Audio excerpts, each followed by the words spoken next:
Good afternoon, students. Myself, Jatin Seth, you know that very well. આપણે ઇકોનોમિક્સમાં તો મળીએ જ છીએ, પણ હવે આપણે બીએમાં પણ સાથે મળવાનું છે, જે તમને ખ્યાલ જ છે. અગાઉ આપણા બે વિડિયો તમે જોયેલા હશે કે જેમાં તમને આપણો ચેપ્ટર નંબર 3 વિશે તમને બેઝિક ઇન્ફોર્મેશન આપેલી હતી બે વિડિયોમાં કે ભાઈ ધંધાકીય સેવાઓ 2 કે જેમાં આપણે ભણવાનું છે બેંક વિશે. બહુ મહત્વનો અને સરસ મજાનો ટોપિક છે ધંધાકીય સેવાઓમાં. તો બેંકિંગ વિશેની બેઝિક નોલેજ તમને મેં લાસ્ટ બે વિડિયોની અંદર તમને આપેલું છે, તમે સમજ્યા જશો. એ ખાલી એક જસ્ટ નોલેજ હતું, બાકી તમને ખ્યાલ જ છે કે આપણે ક્વેશ્ચન વાઇઝ જ જાય છે. પણ આ તો શું છે કે બે વિડિયો તમને એટલે ફોરવર્ડ કરેલા હતા કે તમને બેંકિંગ સેક્ટર વિશે માહિતી મળે અને એની અમુક પદ્ધતિઓ વિશે તમને અગાઉથી બધી માહિતી મળી જાય. એ ઇન્ટેન્શનથી એ બે વિડિયો છે જે તમારી સામે છે તે ફોરવર્ડ કરેલા હતા. Now we can continue with question number 1. આમાં પણ સિમિલર તમારે મારી એક અલગ બુક બનાવવાની રહેશે BA ની. ફિરોઝ સરની બુકમાં તમે ફિરોઝ સરનું વર્ક કરવાના જ છો. BA ની બુકમાં બે બુક થશે, એક જતીન સરની અને ફિરોઝ સરની. રેડી? જેમ ઇકોનોમિક્સમાં પણ તમે ક્વેશ્ચન વાઇઝ જ લખો છો, એમ આમાં પણ સિમિલર તમારે ક્વેશ્ચન વાઇઝ જ લખવાનું આવશે. એટલે એક નવી સરસ મજાની બુક લેવાની BA ની OC. એમાં ચેપ્ટર નંબર 3 મારા જે ચેપ્ટર્સ છે તે તમારે બુકમાં લખવાના રહેશે. ચેપ્ટર નંબર 3 હેડિંગ લખી અને ક્વેશ્ચન નંબર 1. રેડી? આપણે ક્વેશ્ચન વાઇઝ જ એમાં જવાનું રહેશે. જો BA માં જે ક્વેશ્ચન આમાં આવશે એ થોડાક લેન્ધી આવશે, સમજો. એટલે આ ક્વેશ્ચન તમને 5 માર્ક્સમાં પણ પૂછી શકે અને આ જે ક્વેશ્ચન છે એમાંથી નાના નાના પોઈન્ટ્સ તમને 1 માર્ક 2 માર્ક અથવા તો 3 માર્ક્સની અંદર પણ છે તે ઈઝીલી પૂછી શકે છે. આ ખાસ માઇન્ડમાં ક્લિયર રાખજો. ઓકે, તો આપણો ફર્સ્ટ ક્વેશ્ચન છે બેંકનો અર્થ આપી બેંકના કાર્યો સમજાવો. બેંક એટલે શું? જો આપણે ત્યારે ભણાવીએ છીએ, આપણે દર વર્ષે શું કરીએ છીએ તમને ખ્યાલ નહીં હોય કદાચ, આપણે જનરલી આ ચેપ્ટર જ્યારે આવે છે ત્યારે બેંકમાં રૂબરૂ લઈ જાય છે. જે તમે વિડિયોમાં એમાં જોયું હશે, બેંકમાં રૂબરૂ લઈ જાય છે વિદ્યાર્થીઓને અને બધું દેખાડે છે લાઈવ, જેથી કરીને છોકરાઓ લાઈવ બેંકિંગ સિસ્ટમ છે તે શીખી શકે. આપણે ચાલુ થશે ત્યારે વિલ ટ્રાય. તો અત્યારે તમારે આ પદ્ધતિને જાળવવાની છે અને ખાસ આ ચેપ્ટર બેંકિંગ કેવા લેવલનું છે કે જે તમે જેટલું પ્રેક્ટિકલ લેવલે ભણવાની ટ્રાય કરશો ને એટલી મજા આવશે. કે હું આ તમને બેંકિંગની જેટલી ઇન્ફોર્મેશન આપું તમે જોવો, ઇવન તમારા ફાધરના અકાઉન્ટ્સ હોય, એની પાસબુક હોય, એની ચેકબુક હોય, એના વિશે તમે જોવો, સમજો, મજા આવશે તમને. Right? So we can start. Bank અર્થ એટલે શું?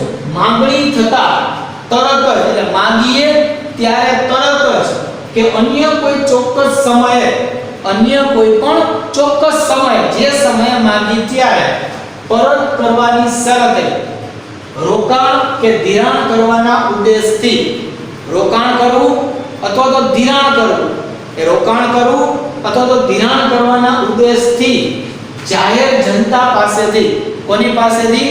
જાહેર જનતા પાસેથી નાણાકીય થાપણો સ્વીકારવાની સેવા. કઈ થાપણો? નાણાકીય થાપણો સ્વીકારવાની સેવા એટલે કે બેંકિંગ. કે આપણે આપણા ખાતામાં પૈસા ભરી શકીએ અને આપણે જ્યારે જોઈએ ત્યારે નિયમ અનુસાર, mind my word, rules and regulation એના હોય છે જેના વિશે આપણે ધીમે ધીમે ચર્ચા કરીશું. પણ માંગવામાં આવે ત્યારે એના રૂલ્સ એન્ડ રેગ્યુલેશન મુજબ તમે પૈસા ઉપાડી પણ શકો છો તમારા ખાતામાં જે બેલેન્સ હોય એમાંથી જ. તો એટલે કે બેંકિંગ, આ સેવા આપતી સંસ્થા એટલે કે બેંક. તમે જ્યારે માંગો ત્યારે તમારા ખાતામાંથી તમે પૈસા ઉપાડી શકો નિયમ અનુસાર. માઇન્ડ માય વર્ડ, એક જોક છે. એકવાર ભાઈ છે ને પૈસા ઉપાડવા ગયા બેંકમાં, સ્લીપ ભરી, બેંક વાળાએ કીધું પૈસા નથી. બેંક વાળાએ કીધું પૈસા નથી, તો ભાઈ કે તો બેંક ખોલીને શું બેઠા છો કે, તો ઓલો કે ડોબા તારા ખાતામાં પૈસા નથી. અચ્છા તો વાંધો નહીં. કહેવાનો મતલબ તમારી પાસે તમારા ખાતામાં પૈસા હોય એટલા ઉપાડી શકો, અને એમાં કન્ડિશન અપ્લાય હોય કે મિનિમમ બેલેન્સ તો રાખવાની જ હોય. તો આ સેવા આપતી સંસ્થા જેને કહેવાય છે બેંક, શું કહેવામાં આવે છે તેને? બેંક કહેવામાં આવે છે. રેડી? બેંકનો અર્થ પૂછાય વિદ્યાર્થી મિત્રો, તો આ જ અર્થ તમારે લખવાનો રહેશે જે તમારી સ્ક્રીન ઉપર છે. You can write down easily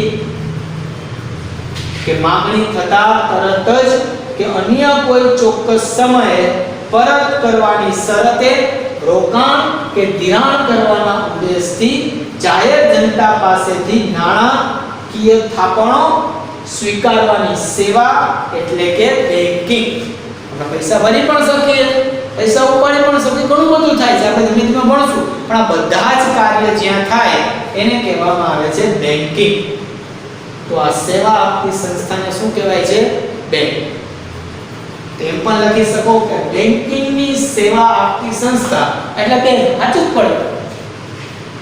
એક વાક્યમાં અર્થ લખવો હોય તો બેંકિંગની સેવા આપતી સંસ્થા એટલે કે બેંક. રેડી? હવે જે બેંક છે તો કોઈ પણ છે ને કંઈક કામ તો કરતું જ હોય. કોઈ પણ સંસ્થા હોય વિદ્યાર્થી મિત્રો કંઈક કામ તો કરતી હશે ને, એમને તો સંસ્થા કઈ ઓપન નહીં થઈ હોય, એમને તો કોઈ પણ સંસ્થા ક્યારે ઓપન ન જ થાય વિદ્યાર્થી મિત્રો, કંઈક તો વર્ક કરતી જ હશે. તો બેંક શું કામ કરે છે સમજો. તો ઈ જ આપણો ક્વેશ્ચન કન્ટિન્યુ આવે છે. બેંકના કાર્યો સમજાવો. બેંકના કાર્યો સમજાવો. જો બે કાર્યો છે બેંકના, એક મુખ્ય કાર્ય અને ગૌણ કાર્ય. એક મુખ્ય કાર્ય અને બીજું છે ગૌણ કાર્ય. હવે એને આપણે તમારા કાર્ય વિશે સમજાવીએ. તમે સ્કૂલે આવો છો, તમારા બે કાર્ય છે,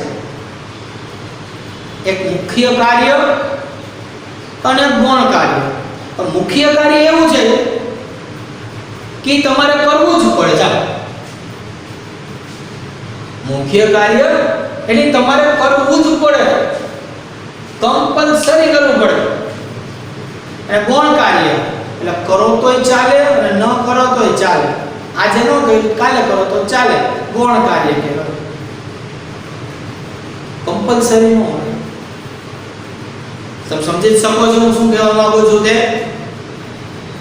કે મુખ્ય કાર્યમાં શું આવે તો કે ક્લાસમાં ધ્યાન દેવું, ભણવા બાબતે ધ્યાન દેવું, લેસન પૂરું કરવું, એક્ઝામ આપવી, તમારું મુખ્ય કાર્ય છે, કરવું જ પડે.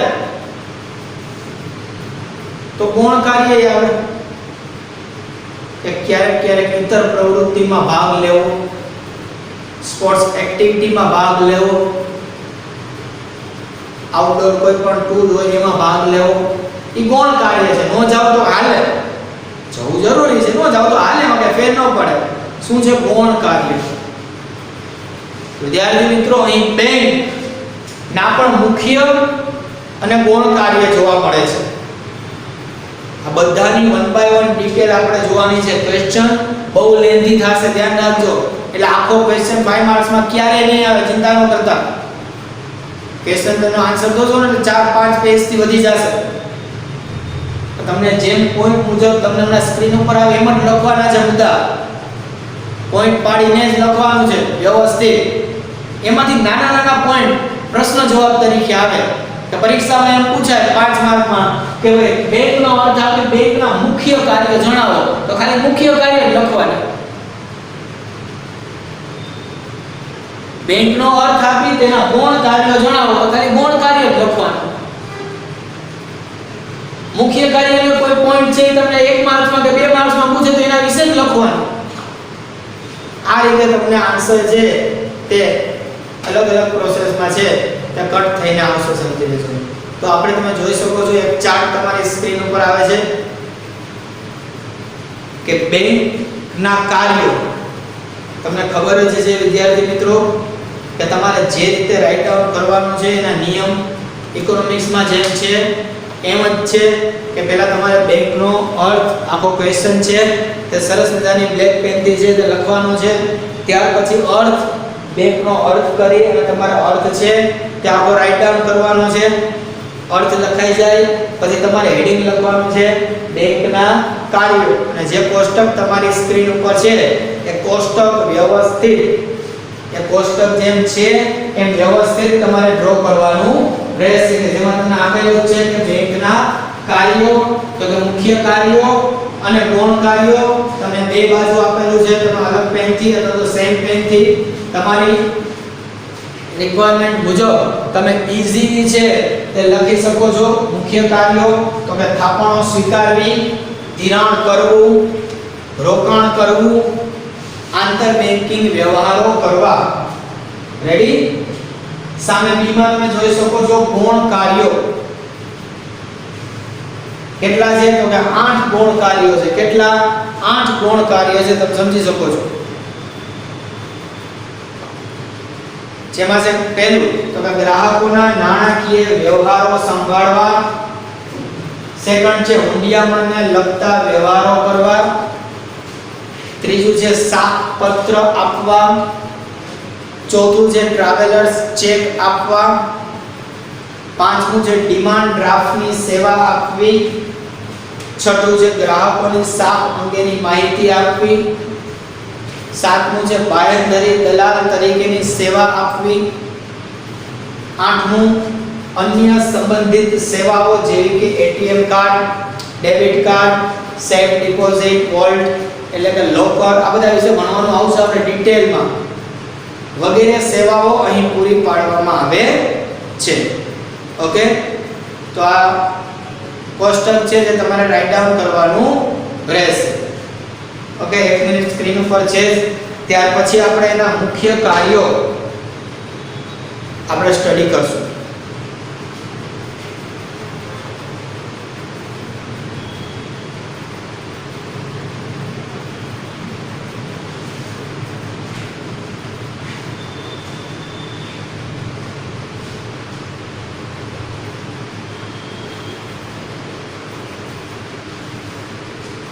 જો આ ક્વેશ્ચન છે એ આપણે એક લેક્ચરમાં પૂરો નહીં થાય એટલે કે એક વિડિયોમાં પૂરો નહીં થાય. 4-5 વિડિયો જોશે ત્યારે આખું, એટલે જે વિડિયોમાં જેટલું તમને સ્ટડી કરાવવામાં આવે એટલું તમારે સ્ટડી કરી અને એટલું રાઇટ ડાઉન કરતું જવાનું. બાકીના ટોપિક છે તે ટુ બી કન્ટિન્યુ જ આવશે. ઓકે, એટલે ખાસ ધ્યાનમાં રાખજો. એવું નહીં રાખતા એક જ વિડિયોમાં બધું પૂરું થઈ જાય. આપણે કોઈ જ ઉતાવળ નથી, બહુ શાંતિથી સહજતાથી બહુ વ્યવસ્થિત સ્ટડી કરવાનું રહેશે એટલા માટે. ઓકે, તો આપણે ફર્સ્ટ ઓકે, તો વિદ્યાર્થી મિત્રો ક્વેશ્ચનમાં તમે બેંકનો અર્થ જોયો. બેંકના અર્થમાં એના મુખ્ય કાર્યો આપણે જોવાના છે, જેમાં આપણે મુખ્ય કાર્યો વિશે ચર્ચા કરી. હવે આપણે 1 બાય 1 જે મુખ્ય કાર્યો છે, 1 બાય 1 જે મુખ્ય કાર્યો છે, હવે મુખ્ય કાર્યો કેવા છે તો વિદ્યાર્થી મિત્રો દરેક બેંકે કરવાના જ છે. કોઈ ના નહીં પાડે. કોઈ મીન્સ એકય બેંક ના નહીં પાડે. જાઓ, એવા મુખ્ય કાર્યો છે. જેમાં પહેલું આપણે જોવાનું છે થાપણો સ્વીકારવી. ફર્સ્ટ પોઈન્ટ કયો આપણે જોવાનું છે વિદ્યાર્થી મિત્રો? થાપણો સ્વીકારવી. થાપણ એટલે શું? પહેલી વાત તો થાપણ એટલે શું? તો છોકરો, આપણી પાસે જે કંઈ પણ બચત પડી છે, આપણી પાસે જે કંઈ પણ બચત પડી છે, જે વધારાના પૈસા છે, જે એક્સ્ટ્રા મની છે, જે આપણી કમાણીમાંથી આપણે બચાવેલા છે, એ નાણાંને તમારે સાચવવાના છે, એને કહેવાય છે બચત. એક પ્રકારની થાપણ. બધો આપણા ઘરમાં તો પહેલાના સમયમાં કેવું હતું, જ્યારે બેંક નહોતી ત્યારે લોકો ઘરમાં જ પૈસા સાચવતા. લોકો પૈસા ક્યાં સાચવતા વિદ્યાર્થી મિત્રો? તો કે ઘરમાં જ સાચવતા. વાંધો કઈ નહોતો, પણ જેમ સમય પસાર થતો જાય છે એમ પૈસાનું મૂલ્ય વધતું ગયું. અને એ પૈસાનું જે વિદ્યાર્થી મિત્ર મૂલ્ય વધ્યું એને કારણે પરિસ્થિતિ શું થઈ ગયા છે કે રૂપિયાની વેલ્યુ વધી ને એટલે લોકોને એક ડર થયો કે આ પૈસા આપણે ઘરમાં રાખી એના કરતા બેંકમાં મૂકી દઈએ તો ઘરમાં સાચવવા એના કરતા બેંક સાચવે એટલે લોકોએ બેંકમાં અકાઉન્ટ એટલે કે ખાતા ખોલવાના શરૂ કર્યા અને પોતાની પાસે રહેલી જેટલી પણ થાપણ છે એ થાપણોને ક્યાં સાચવવાનું રાખ્યું એને બેંકમાં ક્યાં સાચવી તો કે બેંકમાં તો દરેક બેંકે થાપણો તો સ્વીકારવી જ પડે એટલે પહેલું કાર્ય મુખ્ય કયું થયું થાપણો સ્વીકારવી ફર્સ્ટ કયું થયું થાપણો સ્વીકારવી ડન તો આપણે વન બાય વન જોઈએ પહેલો મુદ્દો આપણે કે થાપણો સ્વીકારવી બે જાહેર જનતા પાસેથી કોની પાસેથી જાહેર જનતા પાસેથી બચત કરેલ કે વણ વપરાય એટલે શું કે જેનો હજી સુધી ઉપયોગ થયો નથી જેનો હજી સુધી શું થયો નથી ઉપયોગ થયો નથી એ વણ વપરાયેલ થાપણો શું કરે છે સ્વીકારે છે શું કરે છે વિદ્યાર્થી મિત્રો સ્વીકારે છે હવે બેંકમાં આપણે જે થાપણ મૂકીની સેફ હોય શું હોય સેફ હોય કારણ કે એના પર આરબીઆઈ નું વર્ચસ્વ હોય છે આપણે ભણી ગયા છીએ પહેલાના વિડિયોમાં તમે જોયું બધું આરબીઆઈ ને બધા વિશે તો બેંકમાં થાપણદારના જે નાણાં છે જે પૈસા છે શું છે સુરક્ષિત કે સલામત છે એને કાંઈ નથી થવાનું સમજો બેંકમાં જે આપણા પૈસા પડ્યા છે જે નાણાં પડ્યા છે વિદ્યાર્થી મિત્રો એ નાણાં શું છે સુરક્ષિત છે એને કાંઈ કરતા કાંઈ થવાનું કન્ફર્મ નથી જાવ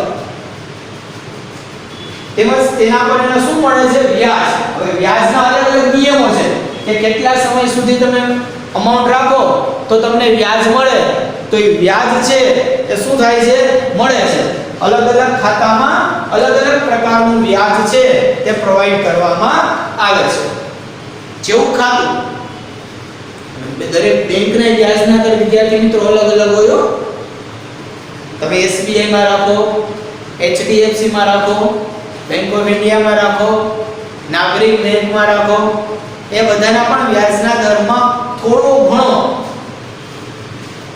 પ્લસ માઈનસ ફેરફાર એટલે કે ચેન્જીસ છે તે જોવા મળે છે આથી થાપણદારો કે બચત કરનારા જે લોકો છે એ લોકોનો વિશ્વાસ જાળવી રાખવાની બેંકની શું છે તો કે જવાબદારી છે કોની જવાબદારી છે વિદ્યાર્થી મિત્રો તો કે બેંકની જવાબદારી છે આજે આપણે ઘણીવાર એવું થતું કે સાહેબ બેંકમાં ફ્રોડ થાય છે તો જો કોઈ બેંકમાં ફ્રોડ થાય કે એનાથી તમને કાંઈ ફેર નથી પડતો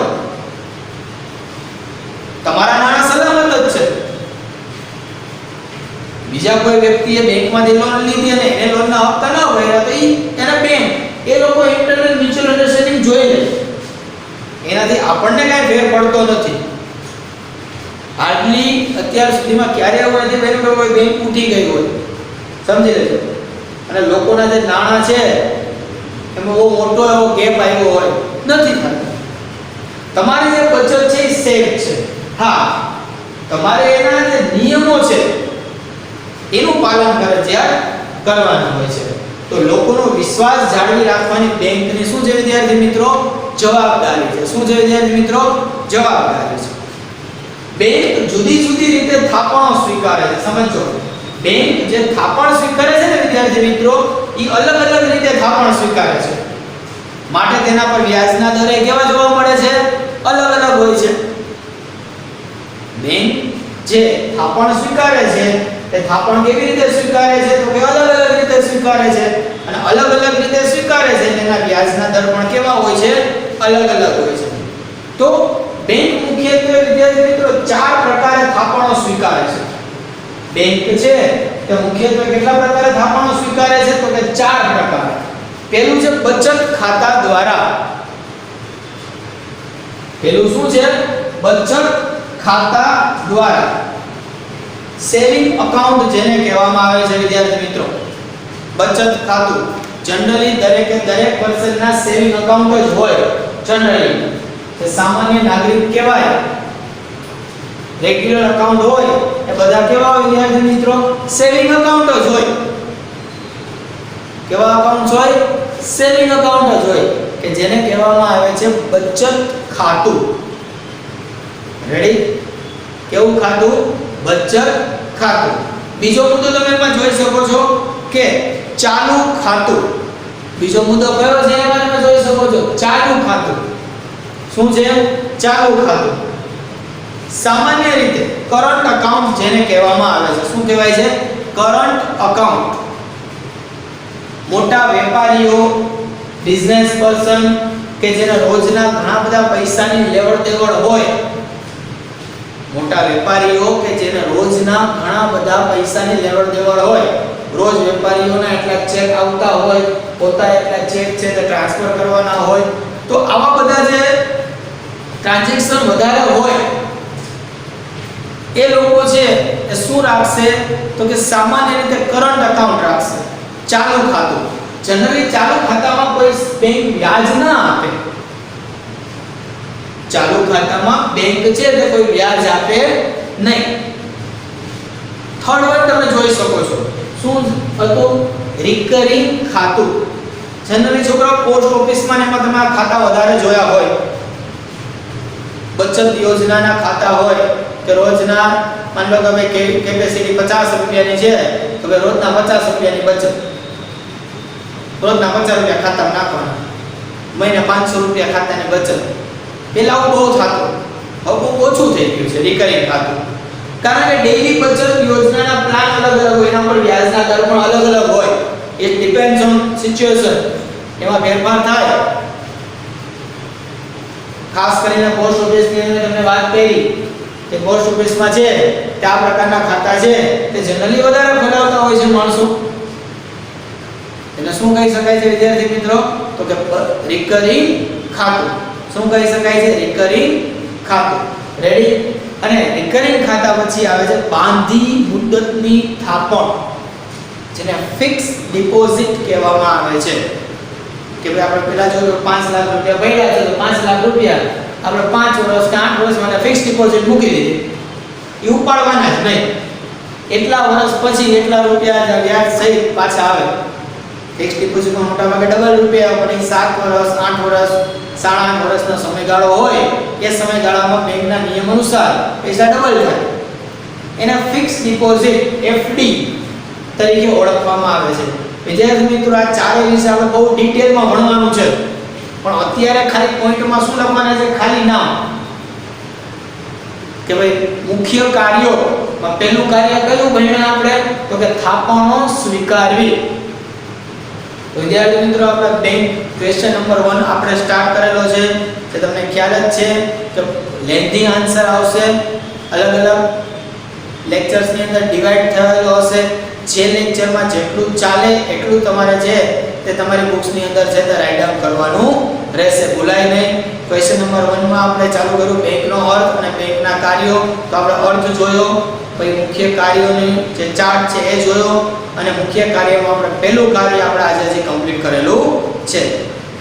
ફર્ધર આપણે આમાં આગળ વધશું. રેડી? Thank you. ઓકે.